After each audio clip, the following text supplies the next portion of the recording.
Bones are amazing things. They hold us up. They support us. They make us strong. But bones have other uses.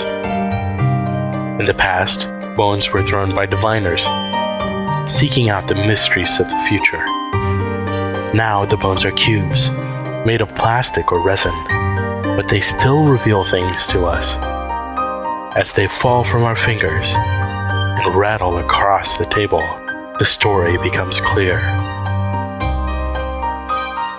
Welcome to Bone Throwers Theater, an RPG actual play podcast.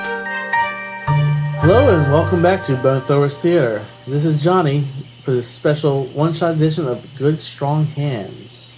And this is Jeremy. This is Jeff. And I'm Jordan. And I'm Aaron, and I am going to be the game master today. Dun dun dun! So we are playing a new system called Good Strong Hands. It was put out by Nerd Burger Games. Tasty. Very tasty. I think they actually have a few different rule sets out, and this was one that I picked up on Kickstarter. As soon as I heard about it and heard the initial playthrough that was released from them, I figured this really fits a lot of our play style and thought it would be tons of fun to run one. So I picked it up, and I'm just going to go ahead and read a quick intro from the book. Many ages have passed in the land of reverie. Kingdoms rose and fell. Folk came to power and then lost that power. Populations swelled, moved, changed, and settled into familiar realms. Scholars have long believed reverie is a world of cycles. These cycles are seen in the rise and fall of kingdoms, in the migrations of animals, in the change in seasons, in the growth of populations, and in their eventual demise. Reverie is a world of cycles. It is true. And an important cycle is about to begin again. Many important events mark reverie's history, but no event is more important, more world-shaking, than the arrival of the void. This faceless, malevolent force is entropy and destruction incarnate. Once every few centuries it rises, threatening to destroy reverie. The void constantly creeps at the edge of reverie. It is a slithering, nasty void, and it reaches out, straining to touch every part of the world. Its tendrils have once again started to eat away at the edges of reverie. If the void wins, it will consume this world. It will turn trees to ash. It will render mountains to swamps. It will snuff out all light and bring only itself, only nothingness to the world of creation. Reverie begins a new cycle. It is one where the void will either consume and destroy all of the world, or one where it will be stopped by heroes like you. So Good Strong Hands draws inspiration from things like Neverending Story, Willow, your classic fantasy movies that I actually spent this week watching a whole bunch of them to kind of spark some... kind of marinate in the juices. Yeah, so I watched Neverending Story 1 and 2. I couldn't rent 3. You shouldn't rent 3. It's not 3 is not based on the book. Well, yes, I agree with that. I wanted to, because... 3 is not based on the book, so whatever. I mean, 2 is kind of a stretch to begin with. Yeah. Until you read the book. Well, yeah, but I'm sure. I read the book before I saw the movies, and I think I only ever saw the movie once because it was like, this is nowhere. That's because you read the book Yeah, first. yeah. And the book is really interesting because in the edition that I read as a kid, it actually had different colors to represent different worlds.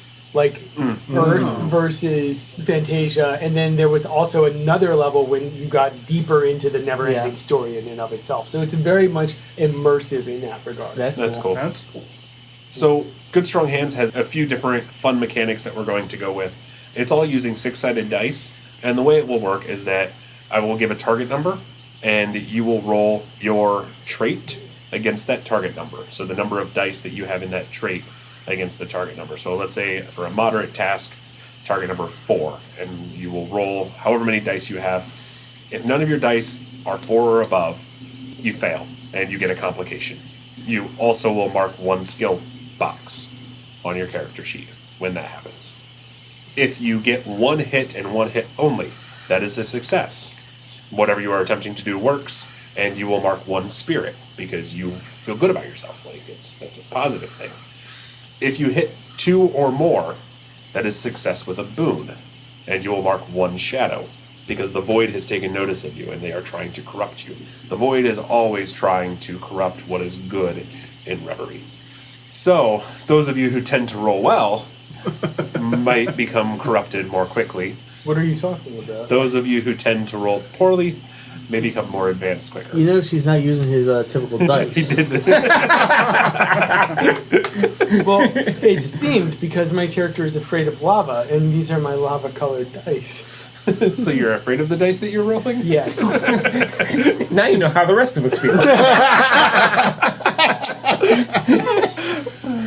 If you ever have to mark shadow and you have some spirit to spend, you can spend spirit to avoid marking that shadow. So, in general, all the characters are folk or fantasy type characters, and I think in this playthrough, all of us are fantasy type characters. Yes. We have no humans in our group. Sort of. Sort of. We'll get to that. So, if you would like, we can go ahead and start introducing our characters, starting with Jeff. All right. My name is Cinch. I am a 50-meter long, half-inch round silken rope. Could you be more precise? Like what color of silk? Just a pale gold color. Okay.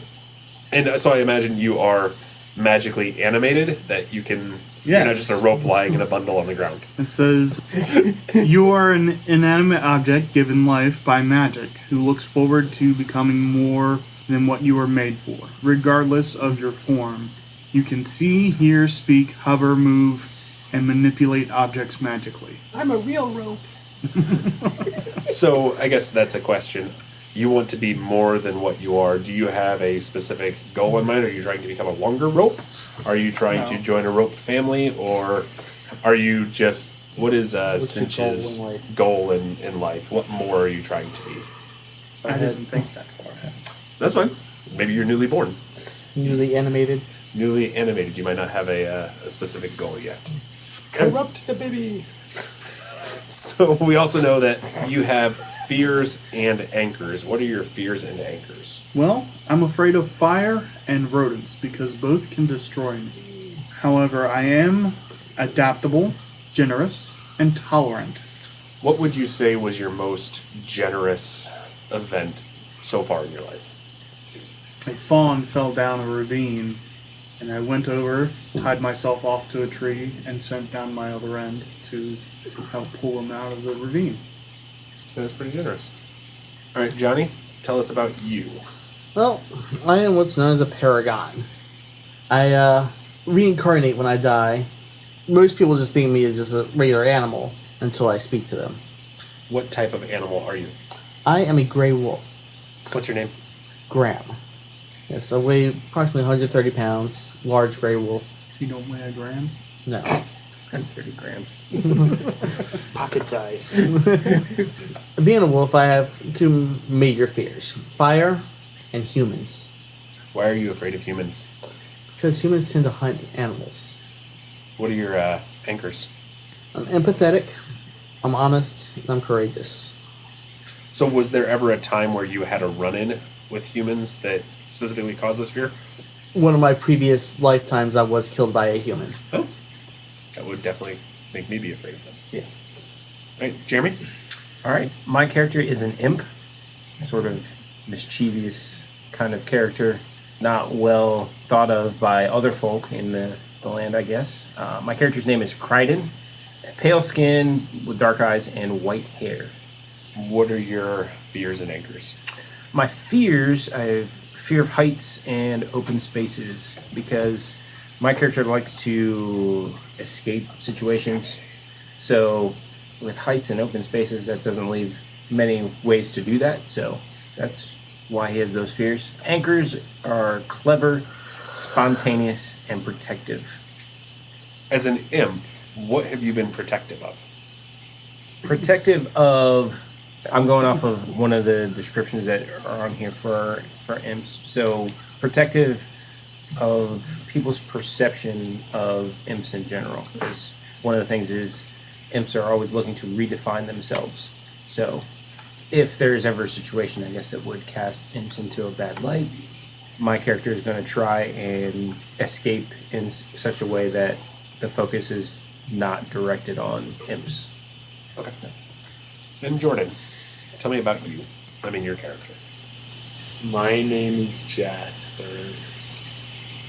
I'm a stone king. I'm afraid of lakes. And I'm afraid of lava. I like to think of myself as having compassion. I am very steadfast, and I am quite rational. Do all Stonekins speak as slowly as you, or is that unique to you? I am very steadfast. That answers my question perfectly. All right, so today we are actually going to be using one of the adventures that I pulled almost directly out of the Good Strong Hands book. I tweaked it for some of the things that I know was going to happen today. You mean because you know who we are? I was about to say, you thought you knew what was going to happen during Capers, but And this time I know. Which is a good thing to mention because I was going to say this Nerdburger actually created Capers as well. Oh, that's right, they did. Yeah. So, you all are aware of this place called Sorrow Sworn Fields. The Sorrow Sworn Fields are a place where, in a previous age, the Void did battle with the forces of good, and the Void was defeated at the Sorrow Sworn Fields. However, many people died. They have built a monument there to the people that died, but because so many people died, there were a lot of unburied dead, mass graves, and so it's also a very haunted area. And as a matter of fact, recently, the Void has started making use of the ghosts in the area, and they have started bringing the ghosts to do damage and battle and haunt towns that are close by. There's actually been a couple of deaths in the towns. So, word has been getting around.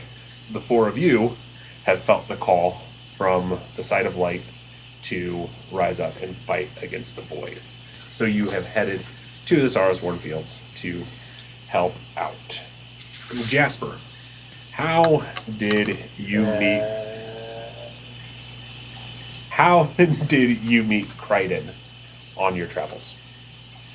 I nearly stepped on Kryden by accident, mind you. How did Kryden take that? man, I was just napping, and all of a sudden the ground started shaking. Couldn't give a warning. Watch where you're stepping. Wasn't shaking enough warning. Where did that happen? Happened in small village called Anglemore. I mean, when you're sleeping next to the side of a house, you don't think anybody's gonna step on it. So then, I'm sorry. I'm sorry. is Anglemore where the two of you also met Graham? No. Where'd you meet Graham? Well, I met him in the Greenwoods. Had you ever met Graham before? Well, that's the first time I saw him was in the Greenwoods. What had you ever heard about Graham leading up to that? I mean, he's a talking wolf. He's relatively popular. Out of character, have you been other creatures besides the wolf? No, yeah, that's true. I was Falcon once. Wolf is the most common form I reincarnated as. But with Falcon, I was a mouse. And out of game also, each time your name is Graham as well? Yeah. Or, okay, all right. Because I maintain my knowledge. How long have you been a wolf? Well, this time I've been a wolf for, I'd say, in this by 8 years now. Okay. Okay. So long enough to gain a little bit of a reputation. And Yeah. I met Graham when he was a mountain goat. how long was Graham a mountain goat? Not very long. Why did Graham not stay a mountain goat very long? Wasn't by choice. Fell. Just was not a very good mountain goat. Lost my footing. Got headbutted off the cliff. Actually, I got a thorn in one of my hooves, and that made me lose my footing and tumble down the mountain. Okay. So, Cinch, what was your first thought when you saw these three traipsing towards you? Yeah, I was just hanging out in the pile. And you saw these three coming down the road. What was your first thought? My first thought was, that's an odd trio. My second thought was out loud to them, hey, where are you guys going? Were any of you shocked when the rope started talking? Yes, I'm trying to think. When the rope first spoke up, I stopped and I stared at it, sniffed it. Who says that? The rope right here, my name's Cinch. A rope. Yeah, We are off to battle the void. I've heard of this void. Sounds very naughty. I had to. Gets me all tangled up. Do you need straightening? No, I can do that myself. Thank you, though. Kind of pull at the rope. Kryden's gonna pick it up. Is like, are you trapped in here or what? No.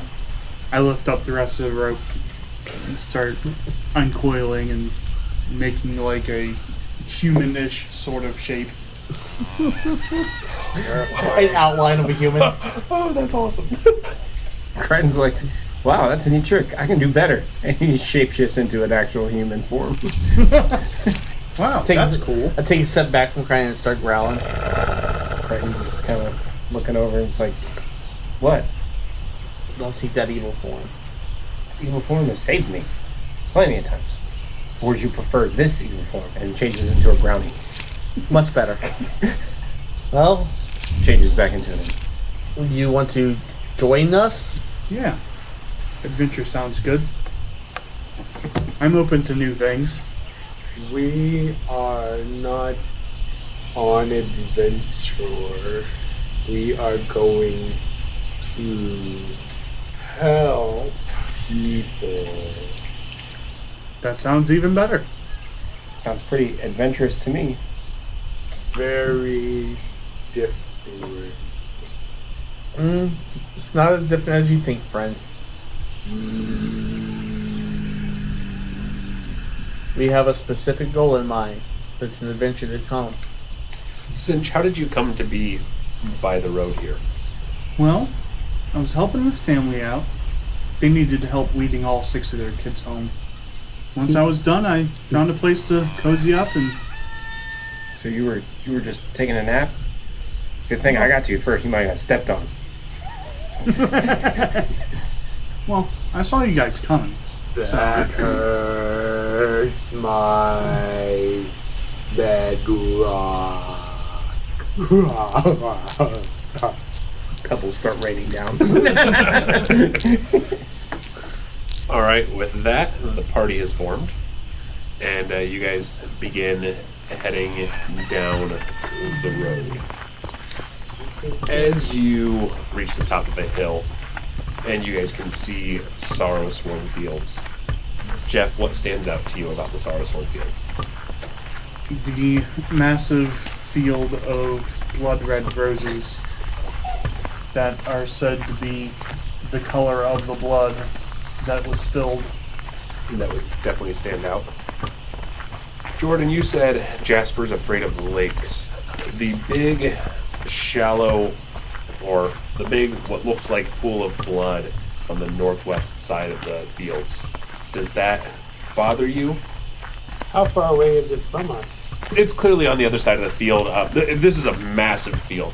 We're talking, you could probably walk across it in a day. 13 miles. I mean, it is a very large area. Wide open spaces. Wide open spaces. So Kryden gets to the edge and just stops. And he's looking around, like, how tall is the grass? I mean, while it's a big, wide open field, clearly nothing is being cultivated. The roses grow naturally, and they're unnaturally tall. There are no paths through the roses, I'm assuming. Yeah, no, there's nothing that's been, no paths that have been cut. No. You can see what looks like a cluster of carts and tents to the east of where you guys are. It doesn't look like anything permanent, but there's no permanent paths. You can see where people have walked through. So the lake in and of itself is far enough away that it's not going to bother me at the moment. But what is very concerning is the giant shaft of liquid that is arcing out of the lake and is going to the monument in the center of the field and is wrapping itself around, coiling like a snake or a rope of some sort, but made out of liquid. I can see that as being concerning. Does it look like something natural, or does it look like something that does not look natural? Does not look nice. Was not here when the field got its name. Were you here when the field got its I name? was, unfortunately. Were you killed at this field? Yes. What form were you in when you died in this field? A horse. Okay. Does anyone else have any ancestors or anybody that they knew? I was here. You were there. You had also done battle on this one. The wizard that created me told me of this place. Ooh. Kryden has never been to this field. Kryden has never been. He's only heard stories. What stories have you heard about the field? Just that it is a very tricky place. You should always be on your guard. Nothing is always as it seems. As a matter of fact, you guys are getting there. The sun is getting ready to go down, so it's getting to be dusk. And as the shadows start to lengthen, you can see the edges of ephemeral creatures and beings start to fade in and out of existence. What do those creatures look like? Fairies. You see fairies? Describe what the fairy looks like exactly. I see a whole field of fairies. Look like they're the ones tending the flowers. Or some may call them pixies. They're small enough. Okay. They have wings and stuff. Yes. And they're mostly just tending the flowers. Yes. Okay. As you approach the field, what does it feel like to be back on this field, Graham, after so long? Mournful. The history of the battle that took place here. So many people died. As a matter of fact, as you are mourning and you get this feeling, you start to hear a funeral dirge rising from the road slightly to your east. You said the carts and tents were to the east Yeah. as well? A ways to the east. You would be there by nightfall. Okay. So Kryden has been sort of standing upright as they were traveling. When we get to the edge of the field, he also kind of hunches down. So he's kind of doing this like half walk, half crawl, like every once in a while, 2 hands on the ground as he moves forward. Keeping below the Yeah. line of the... Little sight line. Yep. I am too, just by my natural stance. Have you been walking on your 2 rear legs at all? No. And that's something I typically do. Me, I know I'm visible, so I just keep going with it. So, as you guys hear the dirge, what you see is the music is coming closer to you. And coming around the bend, you see he's typical fawn. He's not wearing a shirt because he's a fawn. And he's playing a lute. And on this lute, he's playing this mournful dirge. It's pretty haunting. You can tell he is quite skilled at his music. And as he sees you, he finally trails off and approaches your group. Greetings. I wouldn't stay here if I were you. Why not? Because the ghosts, they're killing people. They're playing all stabby and going to town and destroying towns. And The pixies? not what you see isn't really what's there. There's the other side. And they've been coming from the other side, and they're killing people. I'm getting out of here because I'll tell you what, I've seen it one too many times, and I'm lucky I got away with my life this last one. Can you tell where they originate from? I don't know, but if you head over to Tent City, you might find someone who will. I know when I saw them, they were coming from the other side of the field, over by the Dalish River. Definitely coming from that direction. beyond that, you're probably going to find more information at Tent City. Very well, friend. Thank you for your information. Of course. Good luck. Well, where are you going? Not here. I'm thinking maybe head back to Anglemore. You have a good 2 days walk ahead of you. Yeah, I used to live there. I know some of the rest of the Vigilant. They headed there as well. The Vigilant? It's a group that we tend to stay around here and pay homage to those that sacrificed their lives here previously. And so when people come and make a pilgrimage here, we're here to help them as they mourn. That's very kind of you. I thank you. We get paid. Oh. That's still very kind of you. Of course. So yeah, some of them have headed there. So I think we're going to hold up there until we can figure out what we're going to do next. Safe journeys, friend. And to you. You guys want me to sneak on over to Tent City and check it out first? I'm heading that way I myself. think we are all heading that way. Unless we plan on going into the field. Not at nightfall. It is safer in number. The tents are right on the edge of the field, you said? Yeah. So when we get closer to the city, I want to go into the woods. Okay, so the woods to the south of the village, the Tent City. Yeah. And what it looks like as you approach Tent City, it's a city of like pop-up tents and carts, and you see that people carrying whatever they have on their backs. It looks like people who are refugees, people who are definitely fleeing the area. What types of people? It's actually largely wildkin, but you see a little bit of everybody. A couple imps. Again, imps aren't always seen with the best light, but just a good number of a little bit of everybody. There is no folk that does not have at least a single person present. Except for ropes. There are no ropes. I'm sure there's There are ropes. There may be other animates, but Yeah, Should have been a cart. that would have been incredibly helpful. If you were an animated cart and he was a horse, we could put the cart before the horse.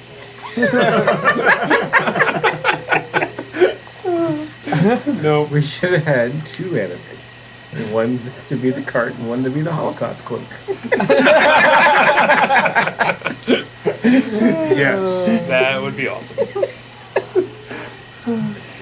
so the city, I'm assuming that there are mostly lower tents, not anything large enough for me to fit into. How tall are you? A good 12 feet tall. Yeah, no, there is nothing large enough for you to fit into. You're nice. Even small for Stone King. I am fun sized.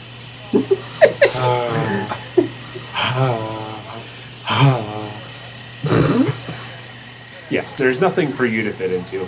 There are actually people who are not even sleeping in tents. They literally are sleeping in the backs of the carts that they have.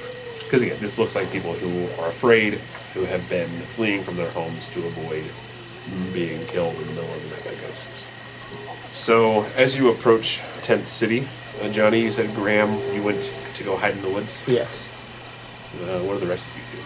Kryden's gonna go up to some of the imps, try and figure out what the atmosphere is like socially. Okay. Are they out in the open?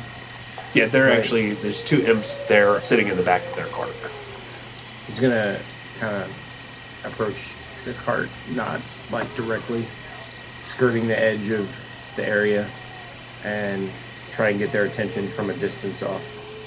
Raise him, like, "Hey, guys, Do you need some help? my name is Kryden. Hi, Kryden. I'm Stemony, and this is Hybrid.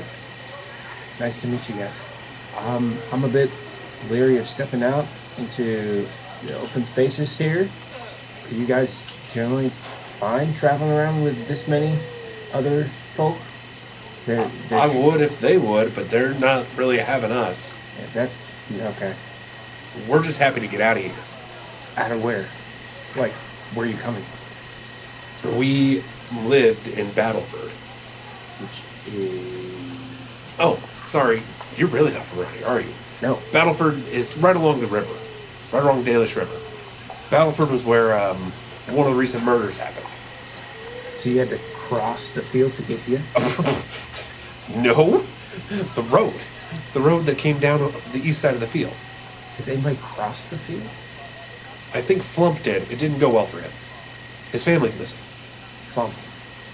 Yeah, he's asking anybody he can find for help. He's a rabbit wild kid. A rabbit. He's gonna have a hard time getting someone to go into the field looking for him. Well, how did he get out? I don't know. You're here too? I Yeah, don't I'm know. here too. You're gonna have to find Flump. You guys can help? A rabbit wild Rabbit. kid shows up. Would this be something that Kryden would have noticed before? No, he came from under the cart. Oh, okay. Would I have noticed it with my noticing skill As a matter of fact, yes. You guys can both roll. and specialties? Yeah, we're gonna call that mind. Go ahead and roll your mind to notice. both of us. Yeah. Okay.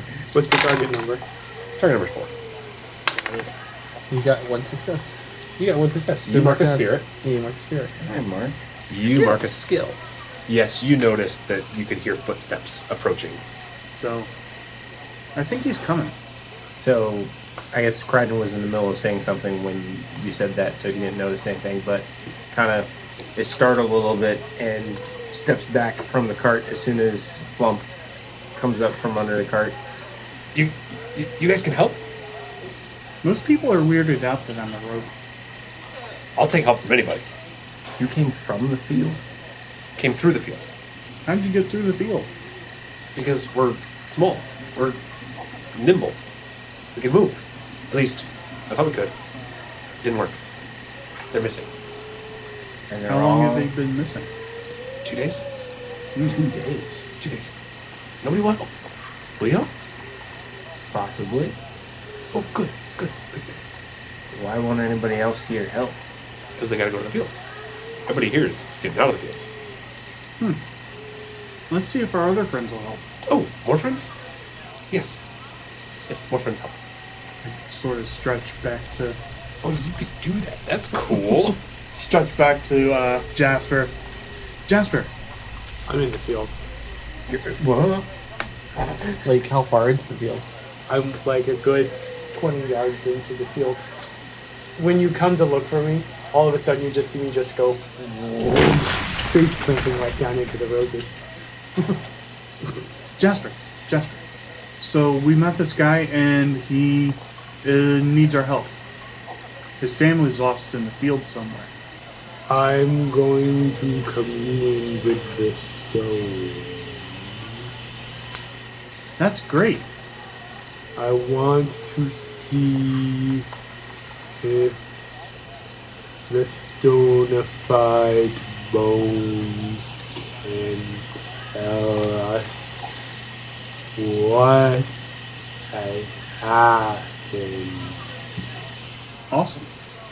So I talk back to Can you talk from both ends? Yeah. That's what I was just wondering. Because why not? Why not? He doesn't have a mouth. Jasper says that he's going to talk with the rocks and see if they can help find the family. Oh, good. I guess I'm the one going into the woods to find Graham. I can look for him. I might get tangled and snarled up in the branches, though. That's why I said I guess I'm the one. And he's saying this to Cinch, and he changes into a fox. Oh, cool. You can do that. The red Lapkin kind of stands up, a little startled. And he darts off. Flump shakes himself off. Scary. I'm so glad you guys could help. Me too. And with that, we will see what help is rendered when we come back. Thank you for listening. Thank you for listening to Bone Throwers Theater. We are releasing this podcast under a Creative Commons Attribution, Non-Commercial, No Derivatives 3.0 Unported license. That means you can share the podcast, but please do not modify it or try to gain financially from it. If you would like to visit our website, you can do so at bonethrowerstheater.com. If you'd like to send us an email, you can do so at bonethrowerstheater@gmail.com. Our Twitter handle is bonethrowerstheater. You can also look us up on Facebook and subscribe to our YouTube channel. And until next time, may the bones fall ever in your favor. This has been a Nerd Circle podcast production.